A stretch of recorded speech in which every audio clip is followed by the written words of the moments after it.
Hello, ladies and gentlemen, and welcome to episode 165 of the Seezus Show, coming to you weekly with the NFL and NBA live updates, what's hot and what's not. You know what I'm saying? Hope you guys enjoyed last week, episode 164. And just to rehash with you guys on 164, obviously we did our routine weekly takeaways, players of the week. And on top of that, we did talk about Shedeur Sanders getting thrown into the fire and finally, playing the quarterback position with his debut, Michael Penix's injury, whether or not Joe Burrow should play, which he's about to play this week. So you guys should be excited. Our top QB list, fantasy waivers featuring Carl Conyers, our predictions, and biggest takeaways from the NBA. But before we get into the hottest topics, make sure to always like, subscribe, comment, share at the Season Show. And ladies and gentlemen, make some noise for the legend, the GOAT himself, Detroit's finest, Carl Conyers. What's good, G? How you doing? Oh, good, man. I'm good. I'm good, man. Like I said, just been running around post work trying to make sure the house is situated and the fam is good. The holidays coming up, so I'm looking forward to this time off. And like I said, just being present with the fam. I haven't seen pops and little sis in 2 years, so this shit gonna be Yeah, lit. that's crazy. Yeah. Like I was saying, I didn't know you had a sister that young. I knew about your other sister, but yeah, that's crazy. Yeah, 13 years old, bro. So 13-year-old in like a middle of the pack 60s and trying to find a balance of what to do with those two different ages throughout the week is going to be interesting. For sure. So I'm definitely going, because I know for a fact they want to go to Clippers game. Thank God Clippers tickets are relatively pretty cheap. Mm. So I think they got a back to back. So Friday they play Memphis, and then Saturday they play the Dallas Mavericks. But the Friday game is NBA Cup, so it may be a little bit more expensive than the Saturday one. And what's funny is like she's just kind of getting into basketball now, but she wanted to see Ja Morant, and guess who hurt? Ja. I mean, he don't really play anymore. I feel bad for her that she likes him. Yeah, It's- exactly. So I was like, he ain't playing, so we can go to whatever's the cheapest we're going to. 'Cause honestly, I know yeah, I don't think we talked about it because it just happened. And we probably not gonna touch on it later, but Ja getting into it with Clay was really funny to me. Because Ja hasn't accomplished any of what Clay has accomplished. And so it's kind of crazy to be talking mess to somebody, especially when you're in the position that you're in. But hey, Mm. Yeah, I didn't even see that. I think I saw like when I went on like ESPN.com when I was like making my notes and stuff like that. I think I saw like a headline that said something about Clay and Ja Morant. So basically, Ja just kind of like got mad and was just talking shit. yep, yep. Mm. And Clay came back and I'm like, dog, I don't know who you think you are. Like you, and he said some real shit too, basically. Like you're wasting your talent. Like Ooh. we need you to be good. You're a big part of this league if you can act right, but you're not acting right. And it's crazy. I was watching just last thing. I was watching one of these other shows earlier, and they made a point that I agreed with. It's like I can't remember the last time a player who was as good as Ja declined so fast, not from injury. Like injury or drugs. Like it's not been any substance abuse. He hasn't had like a big tip blow at his knee or something like that. It's just kind of feel like it's all been self-inflicted, and it's just crazy to see. Yeah, and his game hasn't really developed since he's kind of been in the league as well too. So yeah, like I said, his production this year compared to other years have kind of been crazy, like how it's plummeted. And I'm just like, yo, like, do you not care anymore? Has the league figured you out? Have all these compiled nagging injuries and some injuries that kept him out a little longer, like started to take a toll on you, or like you just checked out? Like, I don't know. Yeah, I don't know either, man. It's crazy. It's crazy It seeing is that play crazy. out. Yeah, man. So we're gonna get back to the hoops, obviously, but sticking with the NFL, Brody. As far as Week 12, Carl Conyers, what were your takeaways? So for week 12, I like my first thing was that Texans defense, I think, is real. As Josh Allen saw this past weekend. I'm just being honest, like it's crazy. They just been getting after people.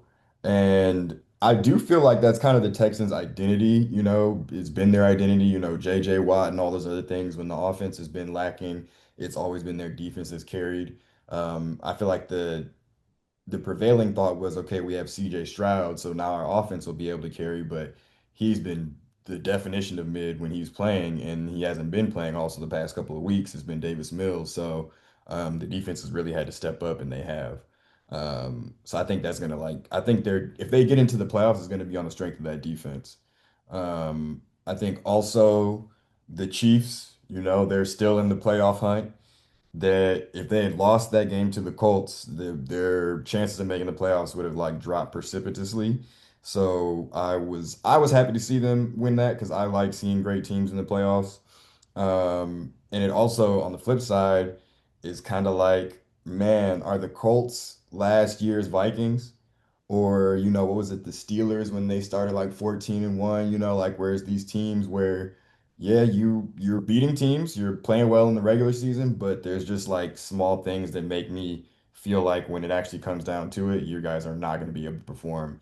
And I don't know if they'll even win one playoff game, let alone two. Um, yeah, so we'll see on the Colts.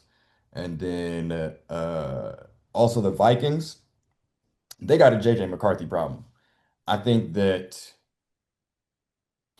when you had the option to keep Sam Darnold for relatively cheap, like the contract that he signed with the Seahawks wasn't like this contract Kirk Cousins signed, like it wasn't insane. Um, so of course it's going to be more than the rookie contract, but just JJ McCarthy is just like, I mean, this is basically the same team. And he just has not been able to do anything. He's looked really bad. The only time he looked good was against my Lions, of course. But yeah, he's just not looked good. He's making Justin Jefferson look pedestrian, and we know that's not his fault. Yes, I don't know, what their plan is. Hopefully he develops and can show a little bit more, but he just hasn't really shown much of anything this year, in my opinion. Mm. Um, Also the Lions, we won that game, but morally it feels like we lost that game. Um, we should not it should not have taken us overtime to beat the Giants, one of the worst teams in the league. Jameis was putting on a show. We let Jameis not only catch a touchdown pass, but he threw somebody off of him on the way to the end zone. Like he was really a wide receiver. Like that was really crazy to see. So I just, again, we won the game. We're firmly in the race for the playoffs, but I can't trust the team right now. From Jared Goff to the defense, there's just I mean, outside of Amon-Ra and Gibbs, I don't know what's going to be the consistent thing for that team. Um, and then now also the Ravens, they're leading their division, so they've climbed all the way back from I think they were 1-5. Yeah. Uh, yeah, to now they're in the driver's seat to making the playoffs, which is a crazy turnaround. Honestly feels kind of like how Joe Burrow's Bengals do a lot of the time, except I think the Ravens started worse than the Bengals even did. So um, yeah, that's crazy, really crazy to see. And then last couple things, Shedeur. I think he looked good in his first start. He made some throws that I don't think Dylan Gabriel is even capable of thinking to make. Um, and he didn't have like a perfect game, but I think he showed that he's definitely a better option going forward, at least for the rest of this season, than Dylan Gabriel.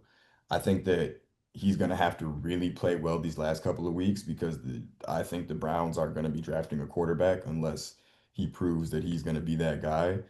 So these next couple of months, I think, are going to be really interesting for his career to see just kind of what happens if they do end up drafting a quarterback and if they give him a fair shot to beat him out, or if he just ends up being a backup or a guy that has to wait a couple years to get his chance. Uh, Mm. and the last two things, the Rams still going crazy, and the Cowboys and Eagles, that was a crazy game. Eagles again kind of showed why they're going to be hard to trust to me. And the Cowboys honestly did what they've been doing this season, which has just been like super up and down. Like half the game they looked awful, the other half they looked great. Not a lot of consistency, but they have the pieces there to be a decent team. So we'll see what the rest of the season looks like for them. Mm. Yeah, try not to have too much overlap as well too. And obviously, I save my should I'm gonna save my Shedeur take for that segment as well. But Matthew Stafford is MVP bound as long as everyone stays relatively pretty healthy, leading the league in touchdowns, passing touchdowns with 30 to only two interceptions. Obviously, it kind of helps when you have Kyron Williams, Puka Nacua, and Devontae Adams. But GMs are supposed to do it, are supposed to build their team correctly, and that's what they've been doing. And it kind of just goes to show you, like he was suffering in Detroit, and when you have a well-run organization that kind of believes in you and they got good resources, it really kind of shows you like how much people kind of missed out on and what he could have accomplished had he had a better organization with him. So I think even with that being said, I feel like kind of like what you said, like seeing the Eagles be up what 21-0 or whatever and losing to an inferior team like the Cowboys. Granted, it's a divisional game, and granted, I don't think the Cowboys have lost to the Eagles in Jerry World in quite some time, but still, it's like there's a clear difference in the level of play. You guys lose. So, kind of like you, I'm a little hesitant with the Eagles right now. So, I think if we're talking strictly tiers within the NFC, I think the Rams are tier one, and then everyone else is right below them right now. Another thing, and he's going to be my defensive player of the year. Sorry for the spoilers, but I think that Miles Garrett is, with my own two eyes, is the greatest defensive end I've ever seen. It's just crazy how elite he is as he's getting older.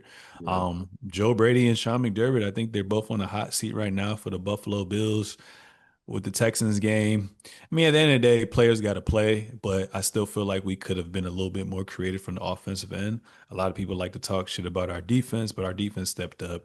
Josh got to take better care of the football. Kind of like what you said last week, Carl. It's just like the Josh Allen experience is starting to come back, but obviously we didn't get the full experience with him going Superman this past Thursday.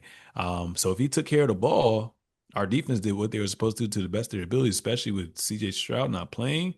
You can't turn the ball over like that. But it's on everybody as well too. It's on everybody, especially like we're 4th and 1, right?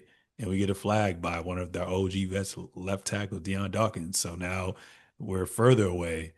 But I feel like Josh has to do a better job where it's like we know you have limited talent compared to these other top tier quarterbacks, but at the same time, you have to find a way to kind of trust them a little bit more and really try to. You don't always have to necessarily extend the play. You can give what the defense give, like what you take what the defense gives you. And I just feel like even with that play, he tried to do something a little bit more heroic. Obviously, threw that pick when he had a tight end going right across the field to the left side. I'm just like, yo, you had something simple like that. You still got timeouts. Y'all can figure this out. So I think these next couple weeks are going to be interesting. Right now we're the 7th seed, which is kind of crazy because of how tiebreakers and divisional records work right now. So we got a couple games coming up right now. I'm a little worried, but we'll see what happens. We can either somewhat win out or at least get it above 500. Steelers next in Pittsburgh. Bengals, Joe Burrow gonna be back. Patriots at home. They're hot right now. Browns defense. We thought the Texans defense was good. The Browns defense is just as elite as well too. And then we got the reigning champs, the Eagles, but that's a home game. So a lot's gonna happen.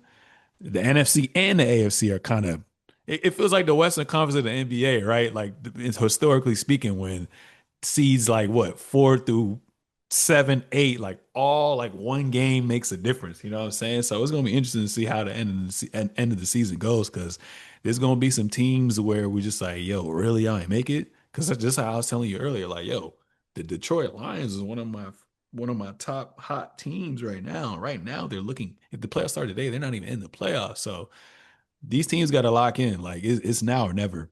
Um, I think it's crazy because I was thinking about what you were saying too about the Colts itself. And last year how the Vikings kind of everyone kind of predicted that they were kind of fool's gold. I will say I do like the Colts offensive line a lot more than I like the Vikings offensive line.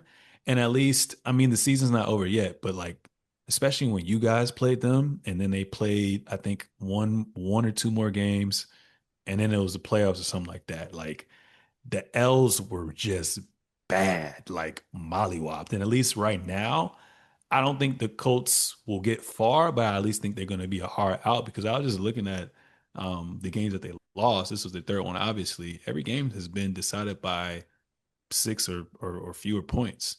So I think what they got going on is something special, but I do think they're going to be a hard out. And last but not least, I think the 49ers from the top down, from ownership to the coaching staff to the players, they're missing two dogs on defense. They always find ways to win. So that's another team that people gotta be scared of getting their ticket punched for that seventh playoff spot. Moving on from there, week 12 players of the week. Who you got? Depoy is your man's. I agree. I think that Miles Garrett is he would be right, like completely honestly.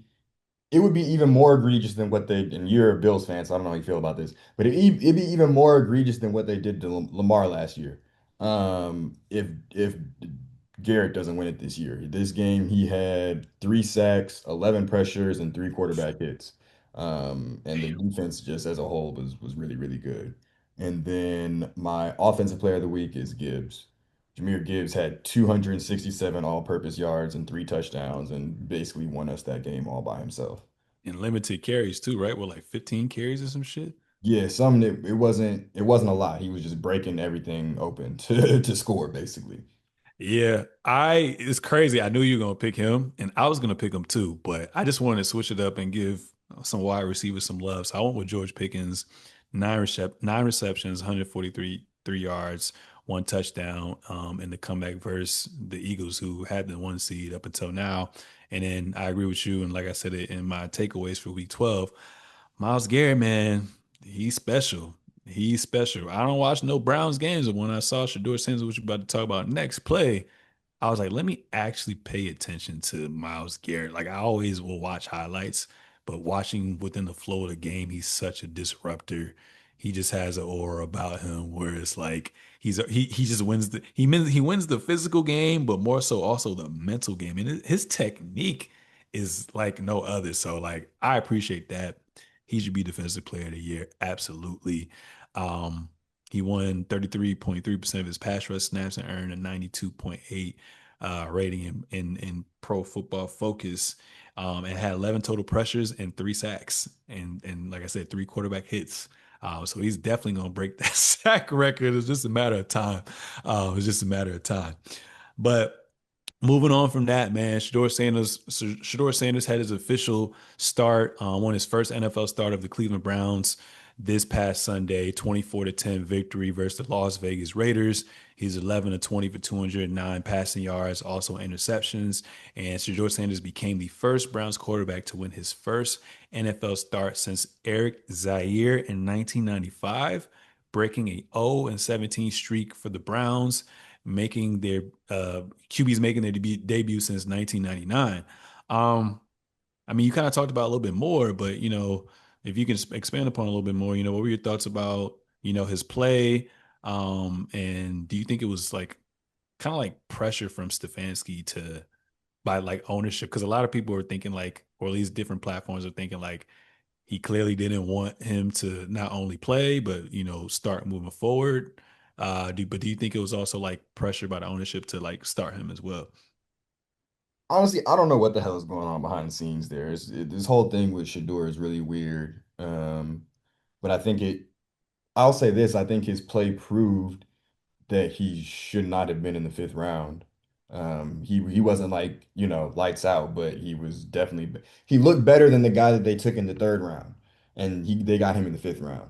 So like, there's a lot of people and like some like I respect Nick Wright a lot. I like a lot of his takes, but he's been like really on the wrong side of this in my opinion, and like basically just like yeah no he saying that Shador got drafted in the fifth round because he's a fifth round talent. And I just don't think I think that's disingenuous, and I don't think that's the case.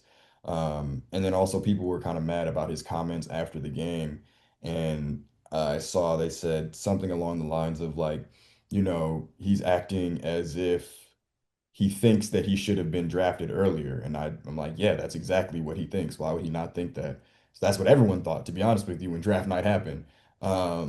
So, I think that it was good to see him, get that full week of practice and get those full reps with the starters.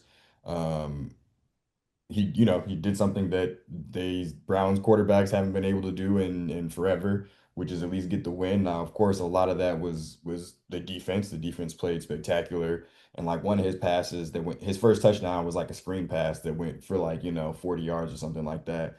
But still, being able to command the offense the way he did, um, and just the turnaround, like he looked so much better than he did in that game he got thrown in. And I think it's clear that he was leagues better than Dylan Gabriel because they already announced him as the starter going into next week. But it also, to me, again, that even more so proves that I feel like something is going on behind the scenes because you had, at this point, these are just, since y'all for traded Flacco, these are the two quarterbacks you've had. So you've seen Yeah. them both in practice. You knew what Shedeur could do. You had to have been seeing him in practice versus what you were seeing from Gabriel in practice and in games. Um, and the fact that it only took one full start for him to take Dylan Gabriel's place is, I think that comes from maybe management, and maybe ownership, but I think it's also the fact of like now that he's been put out there, you can't do that to the fans.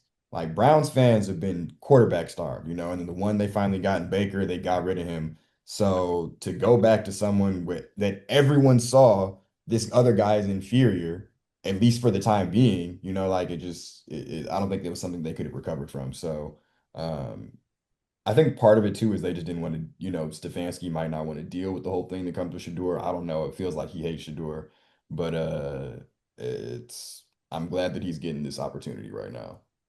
That shit was so funny when they got back to the locker room. He was so hype about everything, and he said, "And then we got our quarterback that got his first start. Good job, Shador." I was just like, "All right, yeah." Yeah, no, I got to give credit to Stefanski as far as like just the game plan for him. Obviously, like the team is built on their defensive identity, and obviously, watching them too, you kind of see like how flawed that offense is. But he had a limited, I feel like, conservative scheme for him. Um, got a lot of screen passes, a lot of check downs. Went through his progressions. Seemed like he had a lot of poise in the pocket, and kind of like what you were saying when we were talking about takeaways, like the eye test clearly tells you that he's the better option for Dylan Gabriel. Like, and it's crazy because before the draft started, they had him ranked number two. Now, yeah, what was Cam Ward? Cam Ward, obviously he's struggling, like, but part of it is on the team as well too, and part of it is him being young and trying to learn as well too. But that's what's expected when you're a rookie. You know what I'm saying? But I probably if he wasn't like a top pick, I can see only two other quarterbacks getting taken before him, which is Cam Ward and then Jackson Dart. But other than that, it's like who was even the third quarter? No, who was the other quarterback picked before him? There was another quarterback outside of Dylan Gabriel, right? I think this guy Tyler Shuck that's starting for the Saints right now. And how's he been looking? Buns. You know what I'm saying? So it's just kind of crazy. So I definitely think there's political aspect behind it as well too. But nonetheless, everything happens for a reason. I'm happy he played, and kind of like what I said. Sorry, I got off track with Dylan Gabriel. Like you can clearly see the difference with the eye test, even like with having the ability to extend the plays, right? Like that. It says a lot if Miles Garrett is getting excited about some shit. I was looking at something. I think they've had just as much quarterbacks as we've had presidents in the United States, dog. Like that's crazy. But playmaking ability looks like it has a lot of potential. Obviously, the deep pass accuracy is something that I feel like Dylan Gabriel isn't as good there, and like I said, that poise. So it's exciting to see, like you said, for that fan base. And I think they have something in him as well too. We already got our sample size with Dylan Gabriel. Like you said, we've seen what he can do. So let's see how this season pans out as well too. Because if he kind of exceeds expectations as far as being a fifth round pick with this defense, then because I know you say you're like, yeah, they're probably most likely going to get a quarterback. Maybe like, oh shit, maybe we have something. So let's spend that draft equity in actually building this offensive line and going out and signing skilled players as well too. So we'll see what happens with that. And then my final thing is they got the 49ers coming up. Obviously, we're going to talk later about like our weekly picks, but you think they have a shot with that defense to make some noise and steal a W versus San Francisco 49ers? I think so. I mean, if Brock Purdy plays the way he just played against the Panthers, then absolutely. And the Ah, others, he looked terrible. bro. Um, so yeah, and then you put that the Panthers, I think, have a decent defense. I mean, they were I think they're 6-6 right now. They were 6-5 coming into the game. So, clearly they're not as bad as we've been accustomed to them being.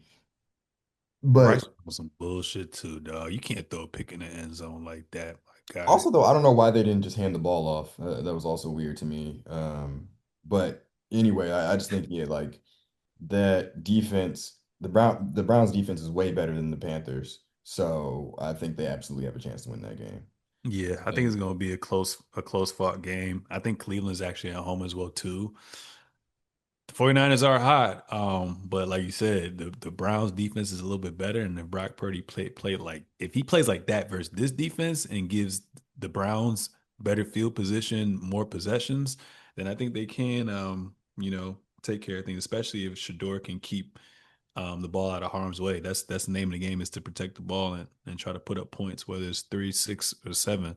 Um, real quick, before we move on to the next thing, mhm, I just also want to say I think that it's so funny people trying to say like, oh, there's no way that it could have been some conspiracy against Shador. There's no way, like, when we've literally seen the NFL owners get together before to blackball Kaepernick, to come together and say things when the Black Lives Matter stuff was happening. There have been so many documents that have come out about the collusion between all of the owners. So I just think that, and then that's not me saying that that's exactly what happened. But to mhm. come out and say that that's impossible, that there's no way, I think is just so insane when you look at just recent history. Like it's a bunch of old white men who definitely get together and make decisions. Like that's this, at the end of the day, this is their league. Goodell just kind of like he answers to the owners. So yeah, I just want to say that. Yeah, no, I agree with you. Even with this situation, I feel like with Lamar Jackson, when he basically put himself out there to be traded, no one want to go after two-time MVP. Like, come on, bro, that don't Yeah. make no sense. But top 12 QBs of the list going into week 13. I know you had a little bit of hiccups last week. Do you care for a redemption arc right now? Yeah, I got it. I got it this week. It'll be a lot better, a lot smoother. All right, well, let's see what you're talking about. So at 12, I have Goff. Damn. Uh, yeah, I mean, I don't. To me, Jared Goff is just like, so 12 I have Goff, 11 I have Daniel Jones. To me, they're very similar in that I feel like, if you put them in really good situations, they can be competent. Um, Honestly, similar to like Alex Smith. Alex Smith to me was like the quintessential just game managing quarterback when I was coming up. And I feel like that's kind of what these two are of like, okay, you put them in a really good situation, they're hopefully just not going to mess it up. And I think with Goff is a lot of times he does mess it up and just throws a bunch of picks. So we'll see. But yeah, so I have Goff at 12, Daniel Jones at 11. Then I have Caleb Williams, who although like his accuracy still needs some work, he had a dumbass play in the end zone, just threw the ball and yeah, that was insane. He's definitely has still some mental stuff to work through, but he's looking a lot better. He's looking like it's crazy to say he's looking like one of the better number one overall picks in recent years in terms of quarterback. Because it's funny, most of the good quarterbacks in the league aren't the guys who were drafted number one overall. Um, so yeah, he's looking like he's kind of coming around a little bit, and the team is winning. So, and he's been a good part of that. You know, he had 3 touchdowns this past week. He's had a bunch of like rushing touchdowns. He's been a big driving force in them winning these games. Hmm. Uh, then after that, I have Darnold. Then I got Herbert and Dak. Baker dropped a little bit, and he's also injured, so we'll see. Hopefully, he's going to be able to come back because it's clear the Bucks are not going to be able to do anything if he's not there. And then at 5, I have Drake May, and then the next three are kind of the three that are always there: Josh Allen, Mahomes, Lamar, and then this year I think is clear right now that I don't think anybody's even close. That Matthew Stafford is number one. Damn. Yep. Nah, that's facts. That's facts. I ain't mad at your list at all. I think yeah, Caleb Williams wasn't on mine, but I think everyone else was on my list that you kind of mentioned. Just kind of shuffle out of order. 12 bye weeks, so I put Bo Nix there. 11 Daniel Jones, like yourself. 10 Sam Darnold. 9 I gave a little bit of grace to your boy Jared Goff. 8 Baker Mayfield. Obviously he's has like a sprained shoulder, but I thought I heard there was like no like crazy damage, so I don't know if he's gonna be able to play or not. Plus, before he got officially ruled out, he had 2 picks and wasn't looking that efficient.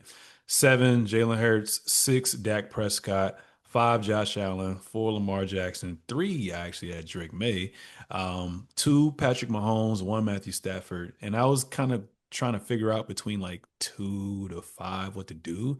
Because with Patrick, between Patrick Mahomes, Drake made obviously Josh Allen probably play the worst out of them. And Lamar Jackson is like, no one had a great game and no one had a terrible game, but they did just enough to win. So I kind of kept them around that area right there. But that was my top 12 QB list for this week. Going into week 13. Yeah, yeah. Rock with it. Um, as far as fantasy waivers, man, what you got? This week, I have the Chargers defense. They're playing the Raiders. I think Oh, that's the Raiders is just kind of one of those teams that you just tell whoever's playing them has a really good chance to put up some points in terms of their defense. Then wide receiver this week I have Troy Franklin from the Broncos. He's still available in like a lot of leagues. Um, I think he had a really decent start to the season. Had a little bit of a lull in the little in between, but the past couple of weeks has started stepping it back up. And definitely, this point in the season, if you just need somebody to be able to plug in for buys or anything like that, I think he's a great option. Kenneth Gainwell from the Steelers, even mm, with Jalen Warren, he's been these last 2 games, he's really been hooping on the football field. So. I think that he's a really good, at least just to add to have in case, they hand it over to him or he might still just be able to produce on limited touches. And then Michael Wilson again. I don't know if I checked some of my leagues. He's still available for whatever reason. Um, but yeah, he had another monster game. It looks like Jacoby Brissett and the Cardinals are just kind of giving up on the run game and are just throwing the ball a million times. So uh, it's going to be, and especially I think Marvin is still out, but even when he comes back, I think Michael Wilson will have a really good target share. mm. I like that. I like that. Especially the Chargers defense. I thought you were gonna pick the Jags defense potentially too, going up against the Titans, but every other pick, I think is very, very solid. So I'm definitely gonna stay locked in. And who's the wide receiver you had again? You said Troy from the Franklin. okay. I gotta. Maybe I have a parlay on him as well too. We'll see. Um, week 13 predictions, Brody. Thanksgiving is actually a good day for football. I ain't gonna lie to you. There's some good slates up there. We got first and foremost, it's gonna be a tough one. Y'all gotta get your lick back too. The Lions are gonna be playing the Packers in Detroit. Both teams have won 7 games. Obviously, the Lions are 7-4. The Packers are 7-3-1. Who you got? Gotta be the Lions, man. I think this is like the litmus test for us because if we let them beat us twice, um, I mean, one is just like we're in the hunt for the playoffs, so that's gonna really hurt our seeding chances. But then also, I just kind of makes me feel like we don't have it this year if we're not able to beat them. I'm nervous for y'all, but both teams be finicky low key. But since y'all at home. and they have a little bit more cushion, and y'all can't fuck up no more, dog. Like these teams in the NFC, like it's such a tight race, but that was the first game. A lot of players don't even play in the preseason anymore. You know what I'm saying? Was that a home game for the Packers or was that an international game? I think it had to have been a home game for the Packers. Damn. Well, y'all at home, so I mean the Packers defense was looking like number one when it first started out, but they've been kind of up and down. But no, last week they defense is looking all right. Michael Parsons, damn man, I don't know. Jared Goff be a little goofy sometimes with a crazy D line, man. Dude, I'm gonna say because y'all at home, I'm gonna roll with y'all by like 3 points. I'm gonna roll with y'all. I'm gonna show some love. After that, we got low key another hot game. The Cowboys, Chiefs, and Jerry World. Who you got? Chiefs.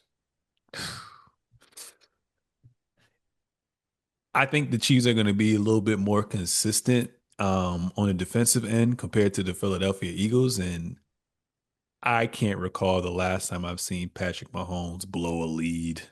So even though they on the road, they know what time it is. As much as I be making jokes and be hating on Patrick Mahomes, I can always recognize generational talent, and I just trust Andy Reid's and I trust Patrick Mahomes, Brody. So I'm gonna go with the Chiefs stealing that one. Ravens Bengals. One team's 3-8, another team's 6-5. Another team's defense in the Baltimore Ravens has been looking a lot better, and Joe Burrow's also coming back. And then Jamar Chase is going to be back. Finally apologized and owned up to spitting. Fucking weirdo. Who you got winning? Ravens or Bengals? Bengals though also don't have they're not gonna have T. Higgins, so they're kind of Ah, still shit. He they're got hurt? uncomfortable. Yeah, he got a concussion, and so with the short week, they already ruled him out. Damn, they might get Um, cooked. but it's crazy because now this is one of the first slates I feel like we're our first games where we have two teams that like have to win, you know. Yeah. But I'm gonna stick with the Ravens. Okay. Me too. I'm stick with the Ravens.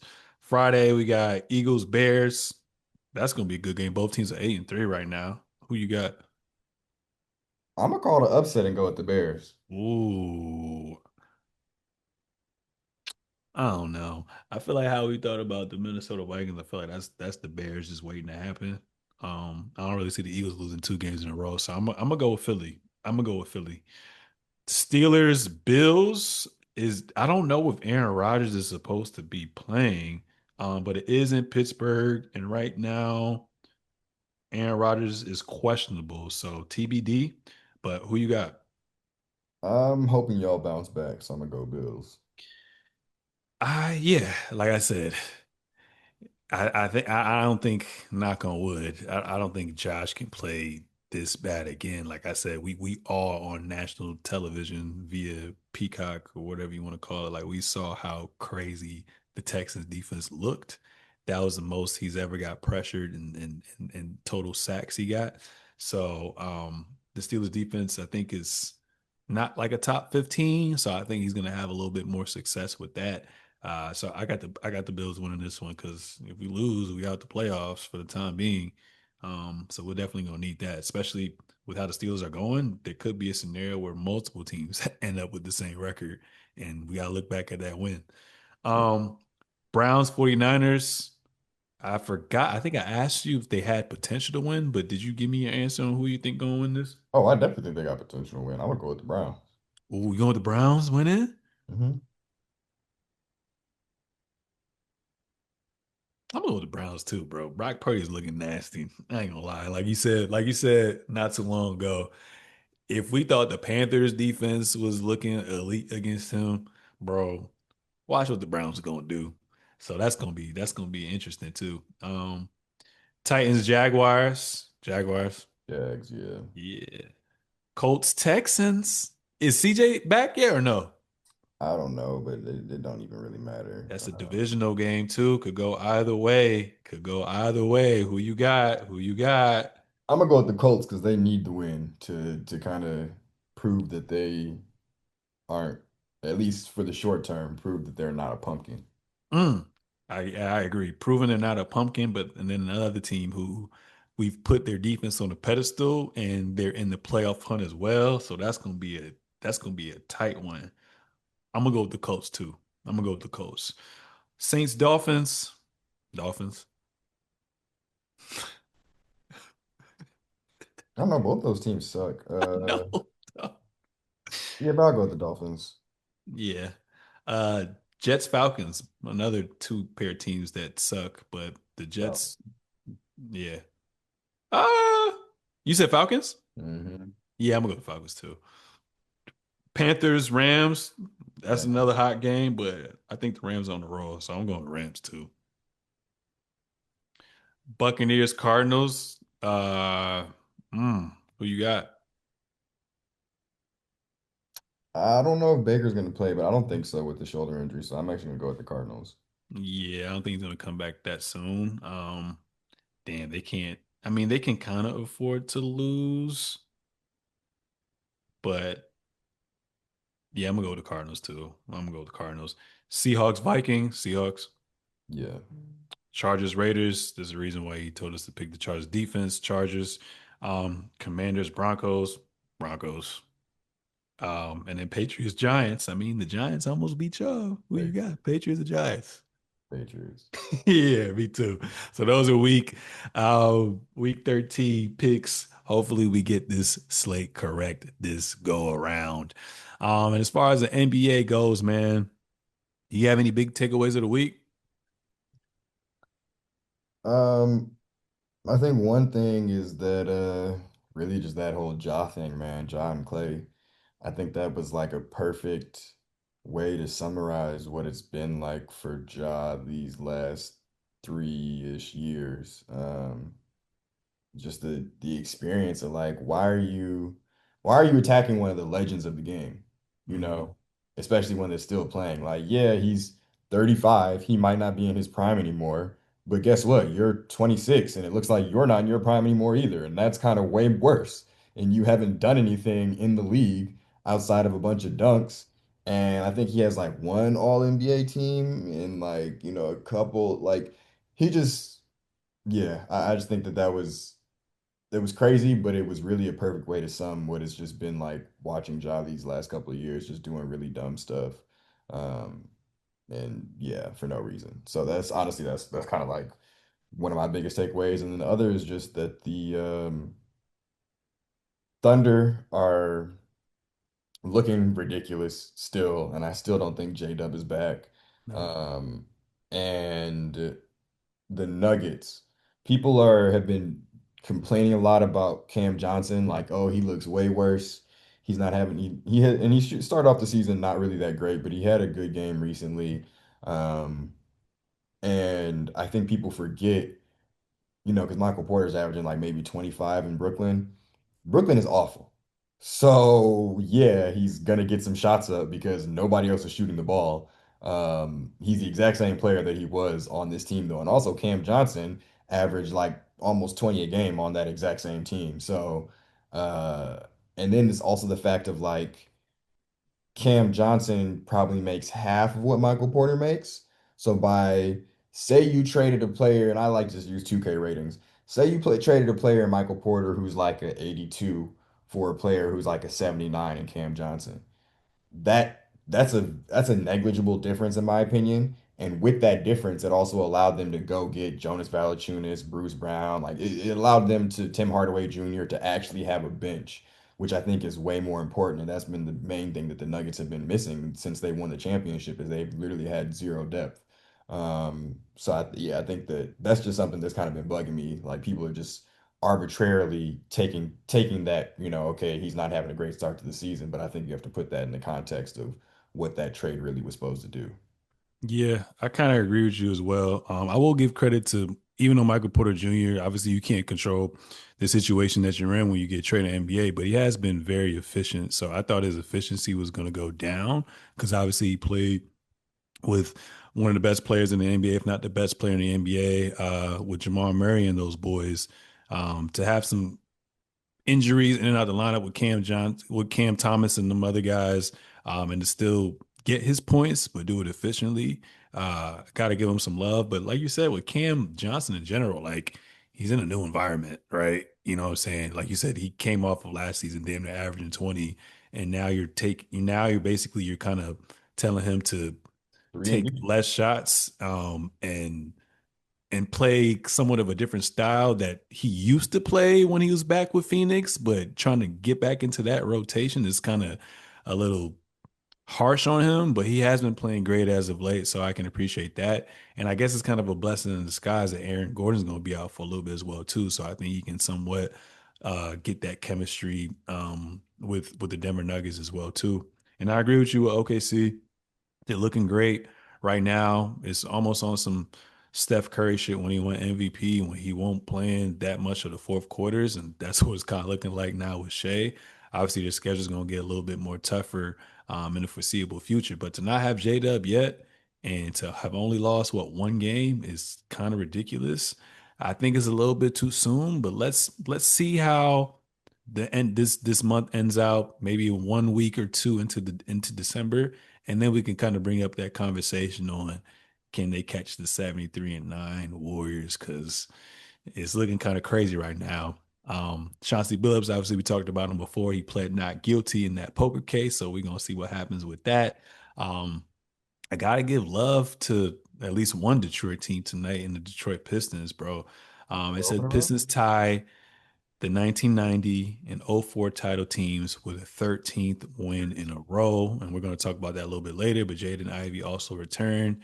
And you guys are looking great. So I got to give love to you guys as well, too. So those are pretty much my takeaways. Oh, and it's been kind of hilarious seeing Draymond Green and Kenyon Martin go back and forth with each other. But outside of that, those are kind of my biggest takeaways of this week NBA shenanigans as well, too. Tyler Hero returned, made a season debut yesterday against the Dallas Mavericks. He led the Heat to a 106-102 victory with 24 points and didn't make any threes. Were very efficient in the mid range. Kind of showcase why he can be capable of being a dynamic player. But he did undergo a season-ending surgery um, for posterior impingement syndrome in his left ankle and foot that he recovered from. Like I say, he was 12 of 18 from the field. And he sealed the win by hitting a go-ahead floater with less than a minute remaining in the fourth quarter. So um, right now, the Miami Heat are 11-6 on a four-game win streak.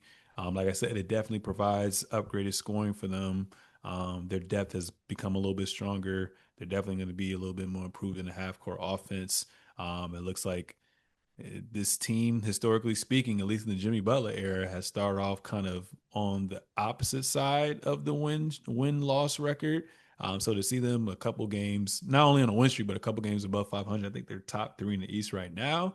Uh, Knowing that the Eastern Conference is open kind of gives me somewhat hope for him as well too. But what are your thoughts on him returning? Miami being 11-6, and obviously Norman Powell was holding the fort down. Do you see Norman Powell like coexisting with Tyler Hero, like them being a tandem backcourt, or do you think it's all right? You just had to hold the fort down. This was your role for the time being. You better come off the bench.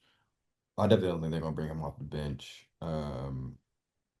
I don't think that would be smart, and for multiple reasons, for like the player, but also for the team. I don't think that would be smart.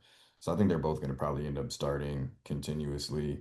Um, but it's good for them to get Hero back. I think that's 20 something points that they've been missing, and they've still been able to kind of get by the way that Miami always does. But to me, it doesn't really change the outlook of this team. I don't.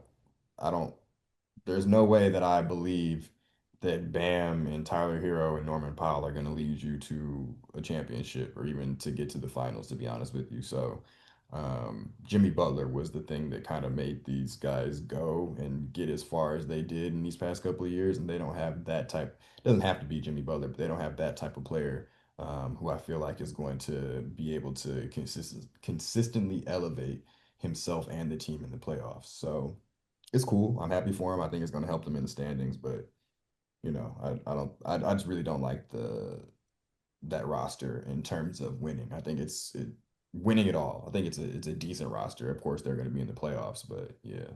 Mm, yeah. Okay. Cool. In our last topic of the day, Jaden Ivey returned and made his season debut, I think the 22nd against the Bucks. Returned from a 10-month injury layoff. He had been sidelined since January the 1st after fracturing his left fibula and later undergoing surgery in his right knee. Ivy came off the bench, played 15 minutes in the debut against the Bucks. He had 10 points, 4 or 6 from the field to extend it to 12 games, and then he had a second comeback, which was 13 games, and just in 11 minutes had 12 points. So I want to ask you, man, what were your thoughts on, Jaden Ivey returning? What do you expect from him? Is it something where once he kind of gets his legs under him and gets reacclimated to not only the system but the players and the coaching staff around him, do you see him coming off the bench? Do you see chemistry concerns? Do you see potential trade bait? I want to hear from Detroit's finest. I think that he probably will come off the bench. Because I really like Duncan Robinson in that two spot and Thompson at the three, and then you have Tobias and you have Duran. So, maybe he might replace one of those two in terms of Thompson or Duncan Robinson, but I think he's perfect to have coming off the bench because he can facilitate, he can, lead an offense a little bit and of course score. But I think for me overall, it's just this team was winning without all of its players, and at times was winning without any of its key players. So now that we're getting healthy and getting all these guys back, the team is looking better. Like it's actually improving. So, the bar was, say, a 10-game win streak, and now you've made the team better. Since that point, we won like, three more. So in terms of like getting Tobias Harris back and then getting Jaden Ivey back these last couple of games. So, I mean, it's great. It's to me, it's funny, kind of like the opposite of what I was saying for the Heat, but I think that his return just makes a good team even better. Um, and yeah, I mean, the Eastern Conference also sucks right now. So it's like I've seen some people talking about the schedule that we've had, but you got to play who's in front of you. It's not our fault that a lot of these teams are not good, but there's still no other team in the Eastern Conference that's doing this. So, and they have the same opponents. So it's exciting, I think, to be able to get him back. And there was a lot of trade chatter earlier in the year, and definitely surrounded on him being a part of a package to get another player. But honestly, I don't know if we need to make a big swing trade, and especially a lot of people are floating Anthony Davis. I think we absolutely don't need to do that. But yeah, I think that this team is, again, I really liked how this team played last year in the playoffs. Clearly, not only like did everyone agree, but the NBA came out and said that they were robbed of one of those games in the playoffs. And yeah, I mean, I think we took those Knicks who had a really good postseason. We took them really far. And yeah, I'm excited for when we get to like the end of the regular season to see like what our record is and also to see how these guys play in the playoffs. But Cade is him. Cade is one of those ones. Um, and that's also been dope to see his ascension, especially because those teams that he started off on were so terrible and he did deal with a little bit of injury things. But Yeah. to me, Cade's arc is a little similar to Shay's, only in that when Shay first got to OKC after Chris Paul left, they were really bad. And Shea was playing good, but any little injury, they were like, yeah, bro, just sit out. Like he didn't play a lot of games those years. So people were like, oh, is he injury prone? Then as soon as they were good, he's Facts. playing every game because, okay, like it makes sense. And I think it's similar with Cade. Like he hasn't really looked injury prone since the team has been good. He's out there, he's playing. So I'm excited about it. Bro, if there's any year to, make some noises this year, because I mean, even from last year, who made the playoffs, they're all looking out of the playoffs right now with the Bucks, the Pacers, which has been super shocking to me, Yeah. and the Boston Celtics as well. Yeah, this could be a year. I mean, is there any teams right now in the Eastern Conference? Obviously, like, for example, like Miami just got a player back. Cleveland's been battling some injuries. It still feels like the Knicks are trying to figure out this new system with Mike Brown as well too. But is there any team right now that you're kind of looking at and like, oh, okay, they may give us a run for our money, or what are your thoughts on that? I feel like our only threats really would be the Knicks and the Cavs. Um, I don't. Yeah, and again, we'll see. Because some teams start to pick it up sometimes as the season goes on. So we'll see when things start to kind of like level out a little bit. But yeah, as of right now, those are the only teams I see as a potential threat. Yeah, I feel like out of all teams, the Knicks and Cleveland are probably going to pick it up the most. A lot of people have been kind of talking about the Toronto Raptors, and I Uh, guess Masai did a good job at acquiring all those wings because at first I was like, "Ooh, this." I feel like there's overlaps, especially with like Scotty Barnes and also Brandon Ingram, but I guess they wanted to kind of copy that model in a sense with the Boston Celtics, and right now they're looking like a top 10 defense at least for these first almost 15 games. So that should be something that's interesting. That's actually a matchup I wouldn't mind seeing against you guys in the long run. I definitely want you guys to get your lick back against the Knicks. So um, yeah, it's gonna be exciting, man. Especially if can you imagine being a number one seed like going into the playoffs in Detroit? Like the city gonna be up, dog. Man, you don't even understand. Like the last time, and it's crazy because of course, like now the Lions are taking a little bit of a step back, but they're still good enough compared to how they've been in the last 10 years or so. So I cannot remember a time in my life where the Lions and the Pistons were both good. So That's this is fire. great to see. That's fire. That's fire. Once again, shout out to the American player, Kate Cunningham. Kate Cunningham. Carrying that flag, boy. Carry that flag, boy. All these other dudes just acting like YNs. You know what I'm saying? Maybe it's a blessing he had a kid early on. You know what I'm saying? It made him Well, grow up fast. But any closing remarks for episode 165? happy Thanksgiving to everyone who celebrates. And if you don't, I hope at least you get to spend time with your family and enjoy a little bit of time off of work. Agreed. Retweet. Everybody have some good food, be around loved ones, be appreciative. Yeah, just spread love, man. And like you said, enjoy the time off. So, ladies and gentlemen, that was episode 165 of the Season Show. Make sure to subscribe on all forms of social media at the Season Show, at Carl Conyers, at Sir Seezus. We is